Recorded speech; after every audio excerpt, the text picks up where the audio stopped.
अस्सलाम वालेकुम everyone. Welcome to learn with Asif Iqbal. और आज हम बात करेंगे जी ब्रांड कलर पैलेट क्या चीज़ होती है।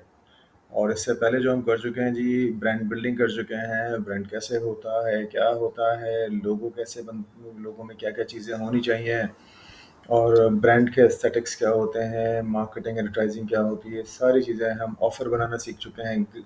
गॉड फादर ऑफ़र बनाना सीख चुके हैं। और हम लीड मैग्नेट बनाना सीख चुके हैं प्रीवियस लेक्चर्स में। आज हम बात करेंगे जी ब्रांड कलर पैलेट क्या चीज़ होती है। अच्छा, इसको ब्रांड कलर पैलेट भी बोलते हैं और इसको ब्रांड कलर स्कीम भी बोला जाता है। ये होती क्या है जी, एक 3 से 6 कलर्स का एक सेट होता है जी। और इसमें या तो एक कलर्स हो सकते हैं, शेड्स भी हो सकते हैं, जो कि रिप्रेजेंट कर रहे होते हैं ब्रांड कलर्स को अक्रॉस ऑल चैनल्स। चैनल्स का मतलब क्या है, उसमें प्रिंट भी आ जाता है, उसमें डिजिटल भी शामिल है, उसमें कोई प्रमोशनल आइटम्स भी हो सकते हैं, बिलबोर्ड्स है, एडवर्टीजमेंट है, एवरीथिंग हर जगह जहाँ जहाँ हो सकता है, जहाँ जैसे कि आपके वो लेटर हेड्स होते हैं, आपका बिलबोर्ड होता है, आपकी नेम प्लेट होती है, आपकी स्टैम्प्स भी होती हैं, बहुत सारी चीज़ें होती हैं जिसमें कि आपको ध्यान रखना पड़ता है कि वो कौन से कलर्स आपके ब्रांड के कलर्स हैं क्या। जो ब्रांड के कलर्स होते हैं बेसिकली, या कलर की स्कीम कह लीजिए उसको, कलर उसी को कलर पैलेट बोलते हैं। टेक्निकल टर्म है उसको, कलर पैलेट बोलते हैं। और ये आपने कलर कोड के हिसाब से अपने पास सेव करके रखनी होती है, क्योंकि जो भी आपकी कंपनी में नए डिज़ाइनर्स आते रहते हैं तो आप उनको ये शेयर करते हैं कि जी ये हमारा ब्रांड कलर पैलेट है। आपने जब भी कोई डिज़ाइनिंग करनी है, कुछ भी करना है, तो वो इन कलर्स को ध्यान में रखते हुए करना है। अच्छा जी, ब्रांड कलर पैलेट में वो जो 3 से 6 कलर्स होते हैं, उनमें 3 किस्म के मेन कलर्स होते हैं। पहला कलर तो होता है जी, वो प्राइमरी कलर कहलाता है। वो जो प्राइमरी कलर होता है ये मेन कलर होता है, जो कि इस कलर को देखकर आपका ब्रांड याद आना चाहिए। तो सबसे मेन कलर जो होता है वो प्राइमरी कलर होता है, तो वो आपको पता होना चाहिए कि जी हमारा मेन कलर क्या है। ठीक है जी। देन सेकंड नंबर पे होता है सेकेंडरी कलर्स। ये जो होते हैं ये कॉम्प्लीमेंट्री कलर्स होते हैं, जो कि किसी ख़ास एलिमेंट को स्पेसिफाई करने के लिए या हाईलाइट करने के लिए होते हैं। इसमें कुछ बटन्स भी शामिल हो सकते हैं, आउटलाइनर्स शामिल हो सकती हैं, कुछ चीज़ें ऐसी, या हेडिंग के कलर्स भी हो सकते हैं, या व्हाटएवर। तो बेसिकली ये कॉम्प्लीमेंट्री हैं कि मेन जो प्राइमरी कलर है उसको ये कॉम्प्लीमेंट करने चाहिए, कलर सपोर्ट करने चाहिए। ठीक है जी। थर्ड जो कलर पैलेट में कलर्स आते हैं वो होते हैं न्यूट्रल कलर्स। ये कलर बड़े इंपॉर्टेंट होते हैं क्योंकि ये बेसिकली बैलेंस करते हैं, रीडेबिलिटी को बैलेंस करते हैं, ब्रीदिंग स्पेस देते हैं। ये समझ लीजिए, ये नॉर्मली तो ये शेड्स होते हैं जो कि आपके ओवरऑल जो थीम है उसको सपोर्ट करने के लिए बनाए जाते हैं। तो ये भी बहुत इंपॉर्टेंट होते हैं। तो आपने जब भी कोई कलर पैलेट बनाना है तो इन चीज़ों को देखते हुए बनाना है कि प्राइमरी कलर कौन सा है, सेकेंडरी कलर कौन सा है, और न्यूट्रल कलर कौन सा आप सेलेक्ट कर रहे हैं। ठीक है जी। अब ये हम करें तो कैसे करें? ऐसी तो नहीं है वही हम कोई भी कलर चूज़ कर सकते हैं अपने ब्रांड के लिए। तो उसकी कुछ लॉजिक्स होती हैं, कुछ मीनिंग्स होते हैं, कुछ साइकोलॉजी को समझना पड़ता है अपने कलर की। ठीक है जी। तो वहाँ पे ये कुछ पॉइंट्स हैं जिनका ध्यान में रखना बड़ा ज़रूरी है, क्योंकि ऐसा ना हो आपको कलर के बारे में आपको कुछ मालूम नहीं है और आप एक रॉन्ग कलर अपने लिए सेलेक्ट कर लें। जब रॉन्ग कलर सेलेक्ट कर लेंगे और आपका मतलब कुछ और है, मैं एग्जांपल देता हूँ कि फ़र्ज़ कर लीजिए आपने एक कलर सेलेक्ट कर लिया जिस जो कि एग्जांपल है कि वो जॉय के लिए है, लेकिन आप यहाँ पे जॉय नहीं अपने ब्रांड में बताना चाहते, आप ट्रस्ट और लॉयल्टी दिखाना चाहते हैं, बताना चाहते हैं। तो अगर आपने ऑरेंज कलर सेलेक्ट कर लिया है अपने ब्रांड में, तो वो तो जॉय, एंथुसियाज्म, कॉन्फिडेंस और करेज की अलामत होती है।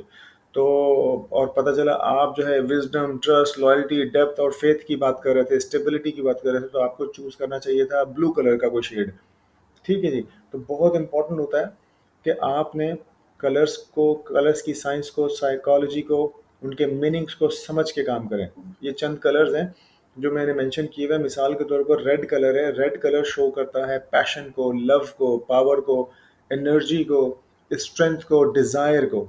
तो जब आपका ब्रांड इनमें से कोई एक इमोशंस को एक्सप्रेस करना चाहता है, तो आप ऑब्वियसली फिर ब्रांड का कोई भी मतलब रेड का कोई शेड ले लीजिए। अगर ऑरेंज, जैसे मैंने अभी आपको बताया कि ऑरेंज कलर जो है वो Joy, enthusiasm, confidence and courage की अलामत है। तो अगर आप अपने ब्रांड में ये रिप्रेजेंट करना चाहते हैं ये इमोशंस, तो आप ये वाला कलर ऑरेंज इस्तेमाल कर सकते हैं। अगर आपने येलो कलर को इस्तेमाल करना है, वो happiness, intellect, criticism and impatience की अलामत है। तो अगर आप अपने ब्रांड में ये इमोशंस रिफ्लेक्ट करना चाहते हैं तो येलो सेलेक्ट कर लीजिए। ग्रीन कलर जो है जी optimism, freshness, positive and growth, nature की अलामत है। अगर आपका ब्रांड कोई एक उससे रिलेटेड है जो इन इमोशंस को रिप्रेजेंट करना चाहता है, तो आप ग्रीन का कोई शेड इस्तेमाल कर सकते हैं। ब्लू कलर में ऑलरेडी आपको बता चुका हूँ। ब्लैक जो होता है जी power, elegance and formality and mystery की अलामत होती है। तो अगर आपने इनमें से कोई इमोशंस रिफ्लेक्ट करना है अपने ब्रांड एस्थेटिक्स में, तो आप उसको यूज़ कर सकते हैं। वाइट जो है जी वो goodness, safety, purity, innocence and completion की अलामत है। तो अगर आप वाइट भी इस्तेमाल कर सकते हैं, आपके ऊपर है। तो ये कुछ कलर्स की मैंने आपको मीनिंग्स एंड साइकोलॉजी बताई है कि अगर आपने अपने ब्रांड कलर पैलेट को यूज़ करना है, इनमें से कोई कलर को इस्तेमाल किया जा सकता है। और देन बहुत इंपॉर्टेंट चीज़ है जी, अपने कंपेटिटर्स जो है ना, उनके ब्रांड जो कलर पैलेट है उनको भी रिव्यू करें, ठीक है? क्योंकि अगर आपने उनको रिव्यू नहीं किया तो पता चला आप एक जस्ट योर कंपेटिटर आपने एक रख लिया, और वो तो ऑलरेडी एक स्टैब्लिश ब्रांड है, आपने अनजाने में अपने कंपेटिटर के ही कलर को फॉलो कर लिया। तो ऐसा भी नहीं करना है, आपने स्टैंड आउट पोजीशन पे आना चाहिए ताकि आपका जो कलर पैलेट है वो आपको डिस्टिंग्विश करे अपने कंपेटिटर से। तो उनका ध्यान रखना बड़ा ज़रूरी है, उन्होंने कैसे कलर्स को उनके चूज़ किया हुआ है और आप कैसे उनसे अलग हो सकते हो, ठीक है? तो बहुत इंपॉर्टेंट होता है अपने कंपेटिटर्स को देखना। और फिर लास्ट वाला जो पॉइंट है जी वो सबसे इम्पोर्टेंट है, क्योंकि कलर कंसिस्टेंसी रखना बहुत ज़रूरी है प्रिंट एंड डिजिटल में। होता क्या है कि प्रिंट के जो कलर्स होते हैं वो 4 कलर्स में होते हैं, सियान, मैजेंटा, येलो और CMYK के में होते हैं। और ये जो डिजिटल में होते हैं ये आपके होते हैं RGB मोड में होते हैं। तो होता क्या है, हम नॉर्मली डिजिटल पे काम करना शुरू करते हैं। कुछ लोग क्या होता है पहले प्रिंट पे शुरू कर देते हैं फिर वो डिजिटल में जा रहे होते हैं। तो आप किसी पे भी शुरू कर सकते हो, लेकिन ध्यान आपने देना है कि CMYK के और RGB के वो क्लोजेस्ट मैच टाइप आपने इस्तेमाल करने हैं। तो अगर वो आप इस्तेमाल करोगे तो ऐसा नहीं हो कि लोगों के लिए, क्योंकि इनमें ज़मीन आसमान का फ़र्क आता है। आप RGB से कलर उठा के आप जो अपने प्रिंटर को दे रहे होते हैं और पता चला वो CMYK में जब कन्वर्ट करता है तो वो आप हैरान परेशान हो जाते हैं कि यार ये तो कलर वो है ही नहीं जो मैंने आपको दिया था। तो इस वजह से आपने वो प्रिंटर पे जाने से पहले मेक श्योर करना है, किसी से निकलवा लीजिए, देख लीजिए कि भाई उसका कलर का सही कोड होना चाहिए, उसकी मैचिंग बहुत इंपॉर्टेंट है।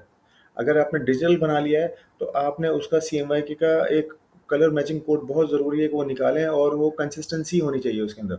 और अगर आपने पहले ट्रेडिशनल पे प्रिंट पे चले गए हैं आप, तो डिजिटल पे जाना चाह रहे हैं, तो आप वो जो CMYK जो लोगों ने देखा हुआ है उस जैसा RGB कलर निकलवाएं और उसको ही रिप्रेजेंट करने की कोशिश करें, कि वो लोगों के लिए सरप्राइजिंग एलिमेंट नहीं होना चाहिए कि वो प्रिंट पे कुछ देख रहे हैं और पता चला वो जो है बिल बोर्ड पे कुछ और दिख रहे हैं, प्रमोशनल मटेरियल पे कुछ और दिख रहा है, और वो उनकी वेबसाइट पे और डिजिटल स्क्रीन पे कुछ और नज़र आ रहा है। तो इस तरह का जो सरप्राइज़ है वो बहुत इंपॉर्टेंट है कि वो नहीं होना चाहिए।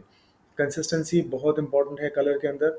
तो ये सारी चीज़ें आप ध्यान रखें।